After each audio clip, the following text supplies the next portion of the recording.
Hello everyone, Shri IAS academy में आपका स्वागत है। जैसा कि आप जानते हैं कि श्री आईएएस एकेडमी ने आंसर राइटिंग सीरीज की शुरुआत की है, जिसके अंतर्गत ऑलरेडी हमारे 373 पार्ट आ चुके हैं।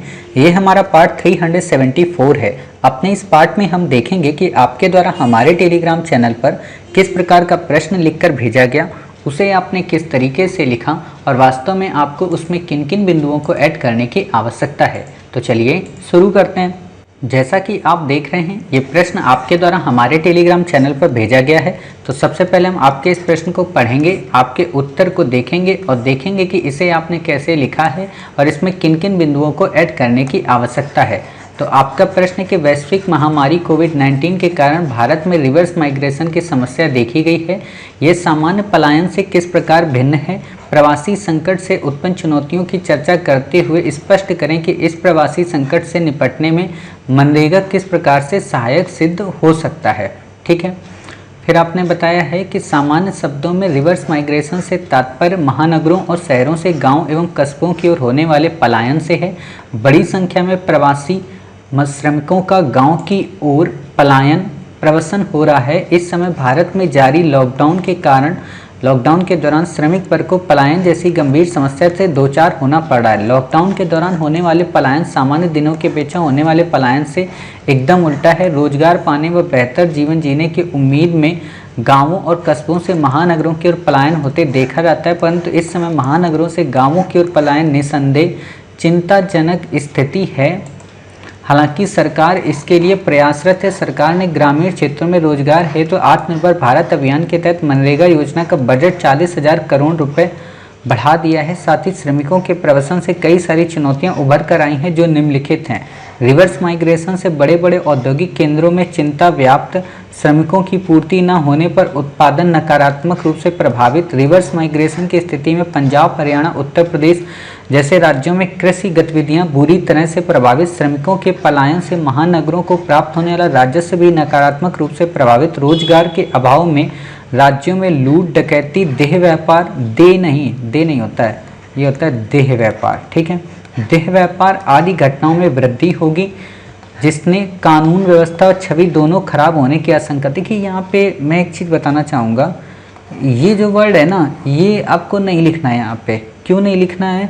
क्योंकि आपको पता होना चाहिए कि देह व्यापार में कमी आई है कोविड-19 के कारण। तो ये अपने आप में एक सबसे बड़ी समस्या है ही, तो आप इसे यहाँ पे नहीं लिखें। ठीक है, क्योंकि इस पर भी कंट्रोवर्सी चल रही है कि कोविड-19 के पैंडेमिक ने किस तरीके से वेश्यावृत्ति के जो व्यापार है उसको बाधित किया है। हम इस पर डिस्कस करेंगे जब हम सोसाइटी और सोशल जस्टिस जब पढ़ेंगे कभी, तो वहाँ पे हम ऐसे क्वेश्चन को कवर करेंगे। ठीक है, तो इसलिए अभी आप इस शब्द का यहाँ पे उपयोग ना करें, क्योंकि ये शब्द अपने आप में ही गलत है। क्यों? क्योंकि यहाँ पे आपने वर्ड लिखा ना वृद्धि, और जबकि ये तो कमी है। ठीक है, तो आप इसको उस हिसाब से ना लिखें। हालांकि आपका सेंस हम समझ सकते हैं कि आप उस सेंस में लिख रही होंगी कि इससे देह व्यापार बढ़ोतरी होगी, लेकिन ये यहाँ पे पॉजिटिव इम्पैक्ट के रूप में आपको लिखना है। ठीक है, श्रमिकों की स्थिति सुधारने के लिए सरकार ने मनरेगा जैसी परियोजना चलाई है, जिससे श्रमिकों की स्थिति में सुधार होगा, परंतु इसमें कुछ कमियां भी व्याप्त हैं। भ्रष्टाचार, खराब मजदूरी दर, मजदूरी के भुगतान में देरी, अपर्याप्त बजट आवंटन। लेकिन इसमें कोई संदेह नहीं है कि मनरेगा के श्रमिकों पर स्थिति पर सकारात्मक प्रभाव पड़ा है। सकारात्मक प्रभाव: गांव में गारंटी परक रोजगार उपलब्ध कराना, लैंगिक असमानता को कम करके 1/3 महिलाओं की अनिवार्यता, ग्रामीण लोगों को अपने परिवेश में रोजगार प्राप्त, मजदूरी का भुगतान डाक कर या भुगतान बैंक के माध्यम से। अतः मनरेगा के लिए किए गए कार्य का परिणाम सकारात्मक निकला है, परंतु कोविड की तीसरी लहर से पूर्व एक वैकल्पिक व्यवस्था तैयार कर ली जाए, जिससे भारत की व्यवस्था पर अनुकूल प्रभाव पड़े। देखिए आपने ना क्या किया है, इस प्रश्न में लिखा सब कुछ है, हर एक चीज़ सही है, लेकिन जो दिक्कत आई है सबसे बड़ी वो ये कि अरेंज नहीं है, यानी कि ये सब के सब क्रम में नहीं है। आपने खुद ही जब आंसर लिखा होगा तो आप समझ तो गई होंगी कि वाकई में आपका उत्तर अरेंज में नहीं है। ठीक है, और आप ये भी समझ गई होंगी कि आपके उत्तर में कौन सी चीज़ की कितनी बड़ी कमी है। क्लियर? लेकिन फिर भी हम आपको फिर से बता देते हैं। और मैं देख भी रहा हूँ कई सारे बच्चे जो काफ़ी अच्छा आंसर लिखते हैं, अब उनके आंसर ठीक हो गए, उनका कंटेंट अब काफ़ी बेहतर हो गया, बट अब दिक्कत यही आ रही है अरेंज करने को कि फर्स्ट में क्या आएगा, सेकंड में क्या आएगा, थर्ड में क्या आएगा। हालांकि हम बता भी देते हैं, बट मुझे ऐसा लगता है कि हो सकता है कि ऑडियो जब हम बताते हैं वो स्किप कर जाता है, या पीडीएफ जब हम बताते हैं तो उसे अवॉइड कर दिया जाता है। खैर कोई बात नहीं, तो हम बता देते हैं कि वास्तव में आपको इसमें कैसे आंसर लिखना था। अब आप ये अपना पहला ये पैरा देखिए, इस पैरा में बार बार एक ही चीज को घुमा घुमा कर बताने की कोशिश की गई, पलायन को, रिवर्स माइग्रेशन को, लॉकडाउन को। ठीक है, आपको इस सारी बातों को क्या करना है ना, शॉर्ट में करना है। शॉर्ट में आप कैसे कर सकती हैं, देखिए माइग्रेशन आप पहले बताएंगे ना, तभी तो रिवर्स माइग्रेशन पता चलेगा। तो आप यहाँ पे पहले बता दें माइग्रेशन को लेकर, और फिर आप बता दें रिवर्स माइग्रेशन को लेकर। और जब आप माइग्रेशन बताती हैं तो उसमें आप पॉजिटिव चीज़ें हैं तो बताते हैं कि रोजगार की उपलब्धता, जीवन स्तर के उन्नतीकरण, इन सारी चीज़ों के लिए लोग गांवों से शहरों की ओर जाते हैं। अब वापस वो शहरों से गांवों की ओर आ रहे, तो गाँवों में रोजगार वैसे भी नहीं था। ठीक है, चुनौतियाँ पहले से ही विद्यमान थी।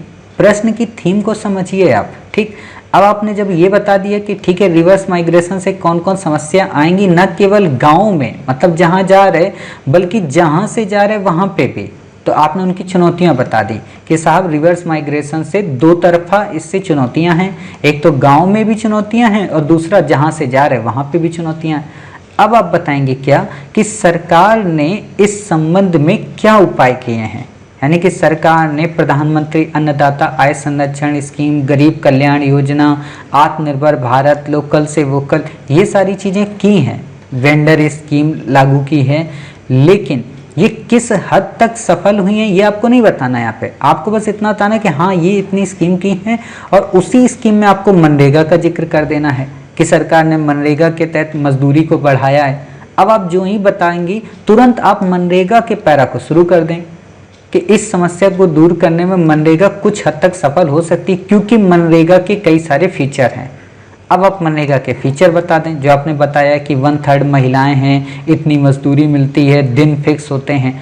अब जब आपने ये बता दिया तो अब आप बता दें मनरेगा की चुनौतियां क्या हैं, और फिर आप निष्कर्ष दे दें कि सरकार को केवल और केवल मनरेगा पर ही निर्भर रहना नहीं चाहिए, ये एक सहायक की भूमिका हो सकता है लेकिन अंतिम साध्य नहीं हो सकता। अतः सरकार को तीसरी लहर से निपटने के लिए वैकल्पिक समाधान अपनाने चाहिए। समझ गई कहने का मतलब क्या है? कहने का मतलब यही है कि इस पूरे आंसर में इतने सारे आपको डायमेंशन कवर करने हैं।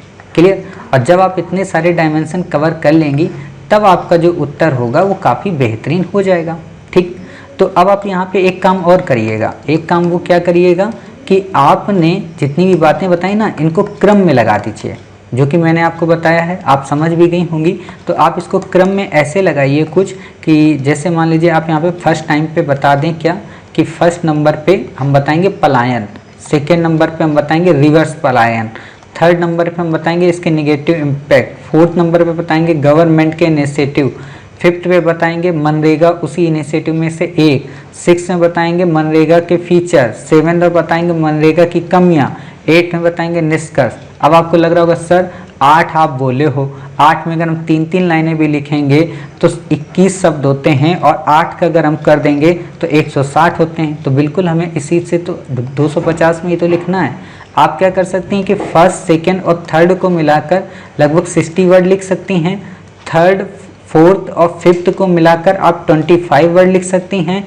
फिफ्थ और सिक्स को मिलाकर लगभग 70 वर्ड आप लिख सकती हैं। ऐसे करके आप अपना उत्तर लिख सकती हैं। ठीक है, उम्मीद है आप समझ गई होंगी कि अपने उत्तर को आपको किस तरीके से लिखना है, किस तरीके से इसमें बिंदुओं को ऐड करना है, और किस तरीके से अपने इस प्रश्न को क्रम में लगाकर उत्तर को बेहतर से और बेहतर बनाने की आवश्यकता है। ठीक है, मिलते हैं फिर आप ही के द्वारा भेजे गए एक नए प्रश्न के उत्तर के साथ। तब तक अपना ख्याल रखिए और स्वस्थ रहिए।